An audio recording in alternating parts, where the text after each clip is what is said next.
amigo torcedor vascaíno, o que aconteceu ontem ainda dói.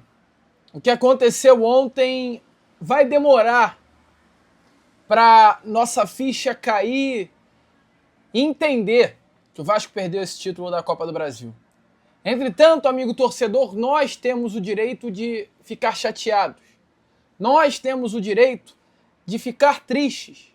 Nós temos o direito de até nessa segunda-feira parar. Entretanto, o Clube de Regatas Vasco da Gama não pode.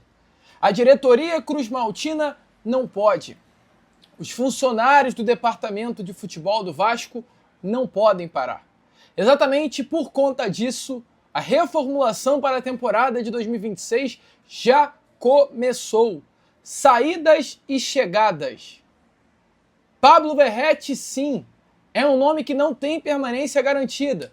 Eu vou falar para vocês aqui sobre uma possibilidade real de saída do atacante argentino para a próxima temporada. E se Pablo Verratti pode sair, tem dois nomes na mesa da diretoria Cruz-Maltina com negociações avançadas. Bom, amigo, você terá pela frente um vídeo bastante agitado, bastante movimentado, cheio das últimas informações e novidades sobre o nosso Cruz-Maltino. Mas, antes de começar, antes de deixar todos vocês aí muito bem informados sobre o nosso Vascão, como sempre faço aqui no canal, quero dar as boas-vindas a todos vocês que estão chegando aqui pela primeira vez. Para quem ainda não me conhece, muito prazer, eu sou o Lucas, você está no canal do Gigante Vasco e esse daqui é o canal do Torcedor Vascaíno. Para você que não sabe, eu tô aqui todos os dias, 3 vezes por dia, com a Acorda Vascão, chegando sempre às 7 horas da manhã em ponto. O Fala Gigante, que é o segundo vídeo do canal, chegando sempre pela parte da tarde. E o nosso Boa Noite Gigante, o terceiro e último vídeo do canal do Gigante Vasco, chegando pela parte da noite, para fechar o seu dia com chave de ouro e as últimas informações do nosso Vascão. Então, se você ainda não é um inscrito do nosso canal, não perca tempo, venha correndo aqui embaixo, onde tem essa palavrinha inscreva-se, clique nela e já venha fazer parte da nossa família. Eu conto muito com você. O nosso canal tem muita gente nova chegando, infelizmente as pessoas não estão se inscrevendo, então se inscreva, venha fazer parte da nossa família e ajudar o nosso crescimento. Fechou? Vamos embora então, amigo vascaíno, sem muita enrolação, falar logo sobre o nosso Vasco da Gama. Quero começar aqui primeiramente com você este vídeo, falando sobre a questão da da renda da partida de ontem. Tivemos presente no Maracanã mais de 67 mil pessoas, uma renda bruta de 13 milhões e 200 mil reais. E só para você ter noção dessa renda, o Vasco ficou com 8 milhões e 300 mil reais líquidos pela bilheteria. Ou seja, o Vasco ele colocou no bolso, em uma partida do ano de 2025, 8 milhões e 300 mil reais. A efeito de comparação, a receita líquida dos 15 jogos do Vasco em São Januário no Campeonato Brasileiro de 2025 foi de 7 milhões e 600 mil reais.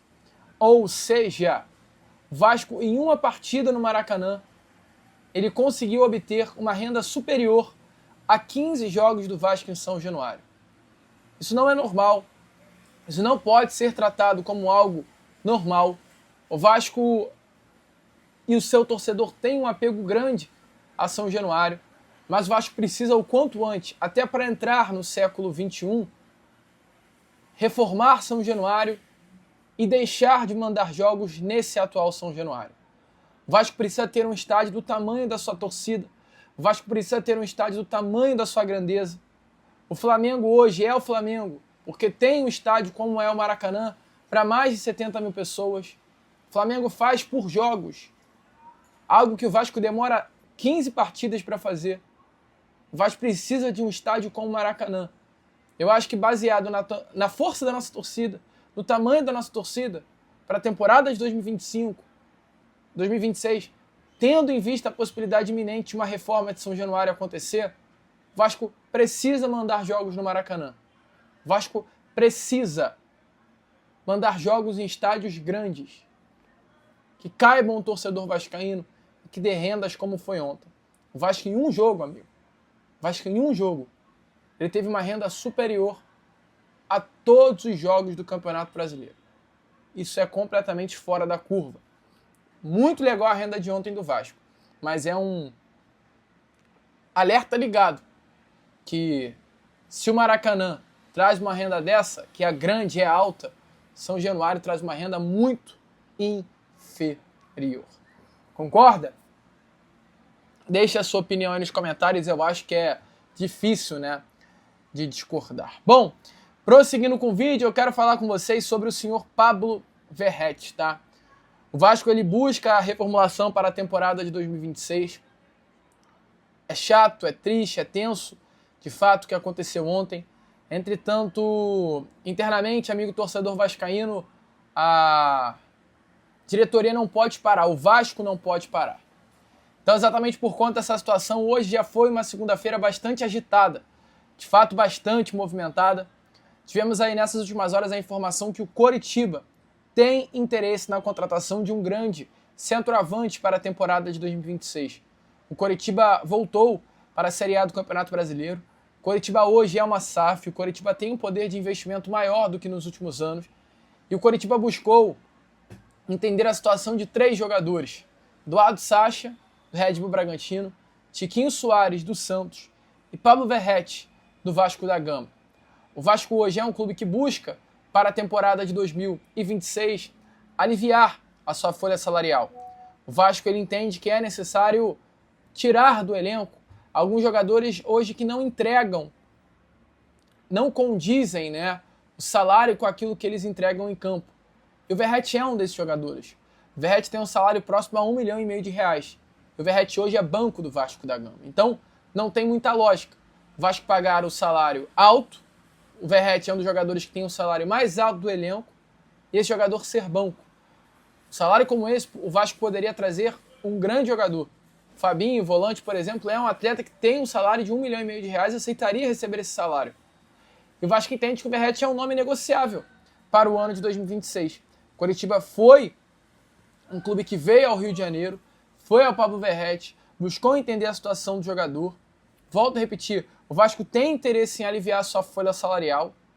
O alto salário do jogador faz com que o Pablo Verratti se torne um nome negociável. Entretanto, exatamente esse alto salário tornou a operação inviável para o Coritiba, pelo menos neste momento. Então, Verratti é um nome que o Coritiba sondou, é um nome que o Coritiba tem interesse, mas o seu alto valor salarial travou as negociações. Amigo, olha, vou ser sincero para vocês. Volto a repetir, acho que tem interesse em negociar Pablo Verratti. Entretanto, é um jogador com um salário altíssimo e o Vasco vai enfrentar sérias dificuldades em negociar com esse jogador. Verratti é um atleta de 37 anos de idade, tem um contrato com o Vasco até o final do ano que vem. O Verratti não vai conseguir em nenhum outro clube receber um salário de R$1,5 milhão. Ou seja, a única forma que o Vasco, ao meu ver, vai conseguir levar o Verratti para outro clube no ano que vem seria através de uma rescisão contratual ou através de um empréstimo, dividindo o salário. Nenhum clube vai pagar R$1,5 milhão por Pablo Verratti. Sabe por quê? Os únicos clubes que teriam essa capacidade, posso colocar Flamengo, Palmeiras, Corinthians, Cruzeiro e só. E só. São Paulo não tem condição de pagar. Atlético Mineiro até teria condições de pagar, mas a gente está falando de um Atlético que tem outros grandes jogadores. Verratti não interessa. E mesmo que esses clubes tenham condição de pagar, o Verratti não é jogador para Palmeiras, o Verratti não é jogador para Flamengo, o Verratti não é jogador para Cruzeiro.